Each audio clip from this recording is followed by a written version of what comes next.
Hi there and welcome to this Alps webinar on aspirational target setting.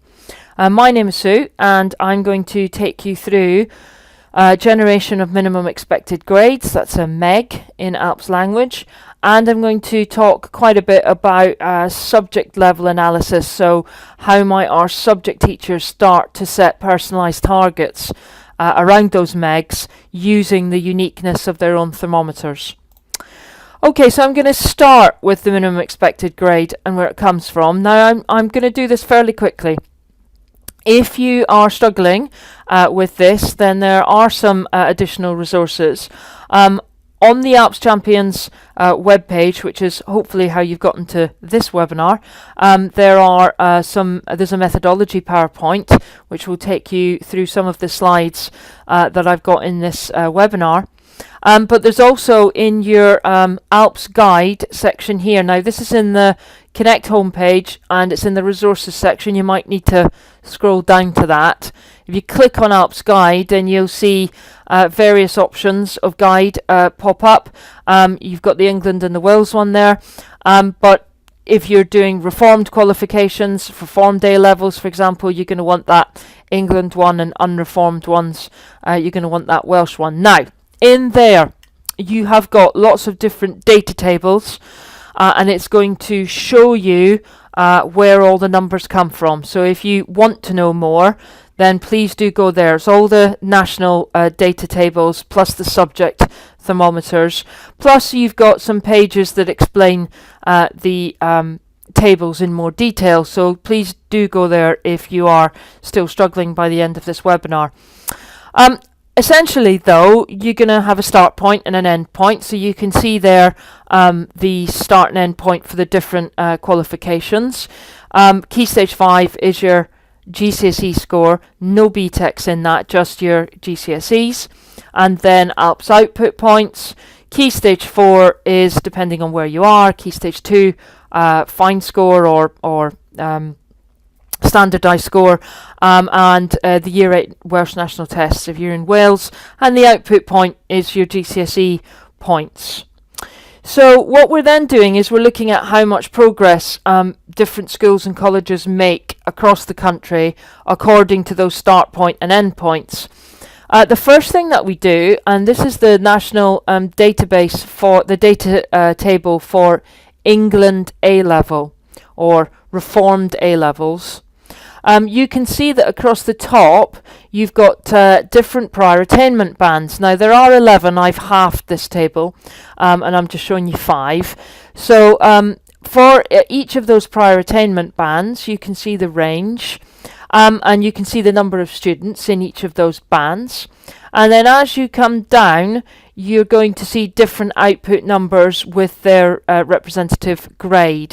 So what I'm going to do is I'm going to deconstruct that table for one of those bands, and I'm going to build it back up again so that you can hopefully get a feel for where these numbers come from and which ones are important to us. So let's start with the fact that we have the national data set that we get has all schools in it. And we're looking at, for each of those prior attainment bands, and there they are there for the reformed A levels, for each of those 11 prior attainment bands, we are looking at, on average, how much progress students are making within each of those bands. Okay? Now I'm going to take you through one particular band. I'm going to take you through band 5, and I'm going to deconstruct band 5. So, in the national data set then, you've got thousands of students who have a GCSE prior attainment score between 5.65 and 6.10. Now what we're interested in is what was their output point. So what A levels did they get and what are those output points? Now let's not worry too much about the numbers, but what I'm going to start going here is a trail of output points, okay? So you can see that they range from 63 output points to 103. And what I need to know now is what those numbers mean and how I can relate to them at a school or college level. So what I'm going to do is I'm going to rank them. So the 63 points was the score, the output score that the provider at the zero, so the provider at the lowest output achieved with their students on average across their subjects. All right. So the school or college that had students in band 5, the lowest one in the country got 63 output points for those students. Meanwhile, the one at the top got 103.2. Okay, so that's quite a big discrepancy between low to high. And you can see that I've given you the 25th, the 50th and the 75th number there as well. There's a reason for that. And that's because in Alps terms, the 75th percentile is the one that we are aiming for. It's the aspirational target line, if you like. And what we're saying is that the school at the 75th percentile achieved 91.85 UCAS points, so Alps points, with their students on average across their subjects. So that means that if we want to match the top 25% of schools, then we got to achieve that on average with our young people in that band 5. All right. And in Alps terms, if I do achieve that as a school, then my grading is red hot. Okay, so I've coloured those red, the 75th and the 100th percentile, because in Alps grading terms, that's red hot. Meanwhile, if I only achieve 82 or lower, then I've got blue outcomes. In other words, my progress is fairly poor. I'm in the bottom 25%. So the colour coding you'll see through Connect Interactive and your report. So that's the theory of where those colours come from. Okay. So in order to be red hot, I've got to on average get 91.85 with my young people in that band. And what I'm going to do now is translate that 91.85 to a minimum expected grade, or a MEG, so that I know what I'm aiming for with my students, and that translates to B/C. So for my students in category 5 or band 5, my MEG is a B/C. That's what I'm expecting to get with them. Now that's on average, and it's a minimum. Okay, it's certainly not a ceiling, but it is the minimum that you're going to want with those students. So if we then go back to all 11 bands, so we take bands 1 through 11, and we look at the same methodology, but we look at the MEGs, then those are the MEGs, again, Reformed England MEGs. These are the MEGs for each of those prior attainment bands. Okay, so they're pretty aspirational at the bottom, but that's the full national data set, and that's what providers were getting at the 75th percent line. Okay, so if you're matching that, then you're going to be red hot. Okay, now as I said, this is an average MEG. So what I'm now going to do is I'm going to take you into a subject level and look at how our subjects relate to those MEGs, because different subjects make different progress nationally. Okay, so the first thing that we need to understand is that each subject has a value added score that it's calculated using that formula. Don't worry too much about it unless you want to worry about it. But basically the magic number is 1.00.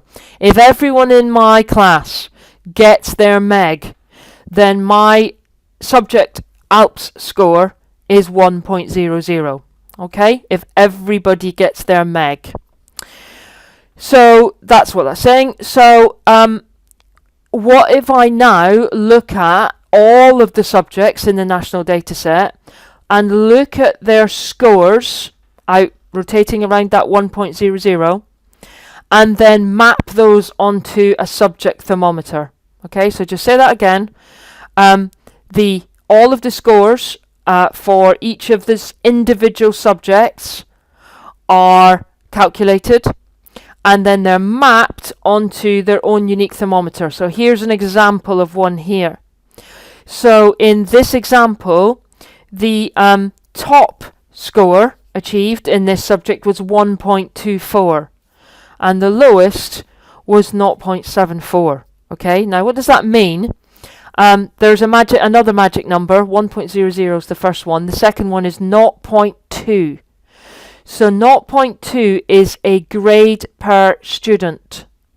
So if all of my students got one above the MEG, then I would get a score of 1.20, which for this subject is exactly pretty much what the top department in the country got.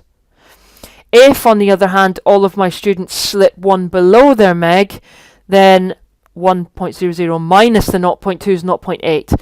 So that means that I would be ranking pretty much in the bottom percentile there, and that's in effect this subject slightly off, but 0.8 is pretty much going to put me on the bottom of the thermometer.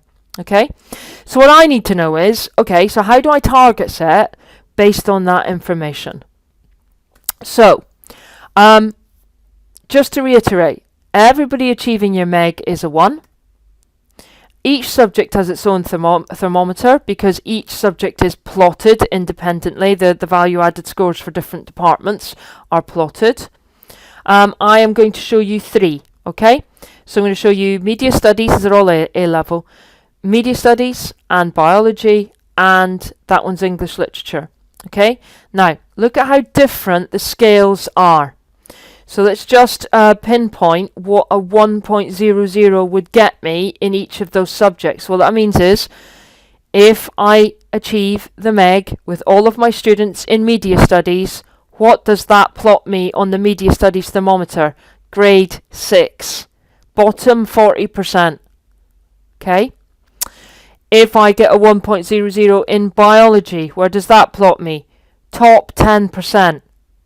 Okay, and finally English, grade 4, top 40%.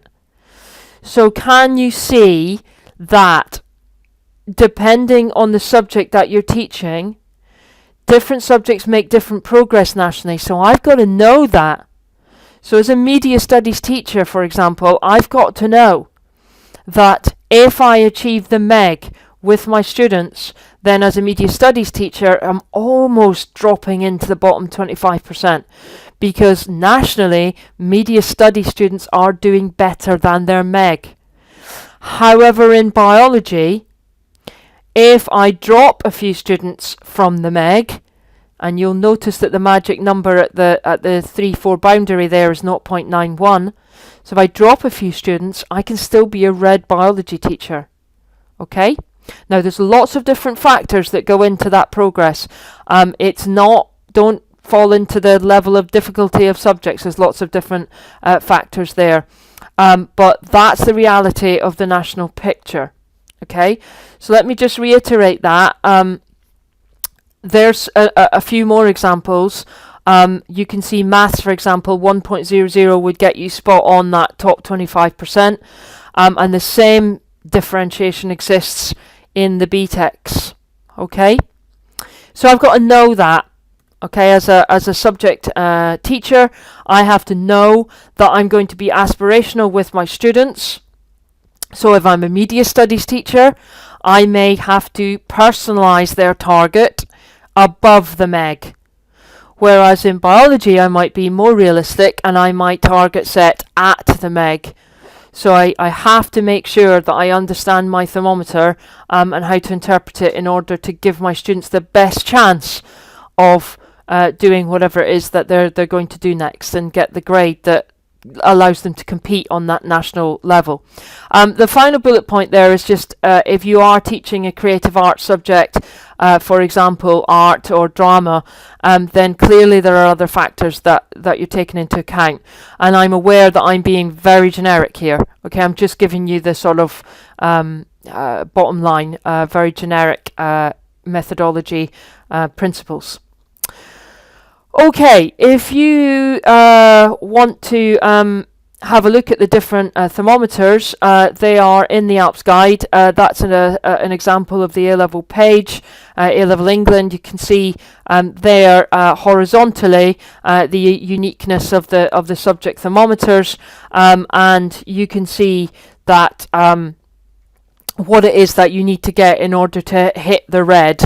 Okay, so if you're on this top one here, accounting 0.98, so pretty much hitting the MEG will get you into the top 25%, whereas there are other subjects where you can afford to drop a little bit. Biology we talked about, chemistry's there, look, and there are other subjects, a lot of the arts, look, where you have to do better than the MEG, and that's presumably because there are, on average, the students who take art have a flair for A-level art, and so that number is elevated. Just reiterating that with some of the home languages, so the Arabic there, 1.24, so those are high as well, because those are taken by native speakers on the whole. Okay. So that's the theory. So hopefully that makes sense. Let's just have a look at it in practice. Before we do so, just generating MEGs in Connect Data. Now, by filling in your cohort details, etc. in Connect Data, you will immediately have MEGs generated, and you'll see those in your reports or in Connect Interactive. You can add personalised targets into Connect Data as well, which I'll show you in a moment. And those are exportable and be loaded back up into your MIS. You can also see those personalised targets in Connect Interactive. So let me just show you what I mean by that. So this you might not have access to this area of Connect Data, but this is an example of my year groups that I've got. So 2018-19, my year 13s, all my students here. And you'll note that I have added personalised targets to Connect Data, and so they're showing in Connect Interactive, which we'll have a look at now. So if I go through to any of my, go into the subject page, and if I look at my biology group for year 13 and look at my students, then I can see that the minimum expected grade and their personalised targets are in there. Okay, and you can see that I've pretty much, as a biology teacher, stuck to the MEG for the personalised target. But if I switch to, let's say, psychology, and look at the psychologists, you can see that there's a little bit more up and down movement on the personalised targets in psychology. So that's just showing you that if you choose to put the personalised targets in, you can view them in Connect Interactive. Okay. You may want to do this. You may want to add in a grade point into Connect Interactive that checks the aspirational nature of those personalised targets. So let me just demonstrate that to you now. So here I've got my Year 12 target check, and I've added those personalised targets as a grade point into Connect Interactive. So I have selected Year 12 target check there as my grade point. Now I'm expecting those all to be red, because I'm expecting my subject staff to be aspirational with their targets. So I'm just going to be a little bit worried about business studies, because it's saying that their target setting, their personalised targets at the moment, is coming out at grade 6. Okay, so if I just pop into business studies and have a look at some of those students, you know, I can see the personalised target's not there, but that's it. That's the personalised target that I added. So I can see, for example, that some of those students are grade E, for example, grade D, which might be realistic, but at the moment it's saying to me the business studies department are not being aspirational. Now I can just click on that 6 and drag it up to the grade 3, and it will say 9 students need to improve by a grade. So I've got to really talk to my business studies teachers about finding some more aspirational targets for some of these students. So if I pop the what if on, then what I can do is do some manipulation. So I'm just being generic here again, just put that up to a D. That might be realistic for some of those students, but here I've got maybe a couple of C grade students or B grade students who might be able to go to the A. So you can see what I'm doing. I'm just going to go bit crazy now. Just going to move some up here. So if I target all my C's at a B, now I'm getting more aspirational.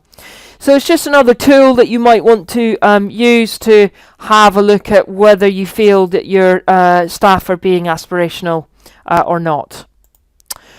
Okay, so hopefully that's given you a little bit of an insight into target setting and setting personalised targets.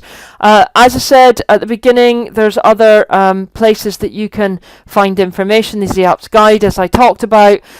In the Alps Champions website, there's these methodology and target setting PowerPoints, which go through all of that, and I've got crib sheets, crib notes with them as well, which might help. You can use those with staff at an inset if you so wish, and you can edit them and take slides out and add slides in, and please do use them, and hopefully not reinvent wheels. There's other different information on the Training Hub and on the Alps Champion webpage. For example, the checklist. There's lots of different checklists. There's some target setting checklists for how you might go about putting targets into Connect Interactive. And hopefully that was helpful. Thanks very much for your attention. Take care.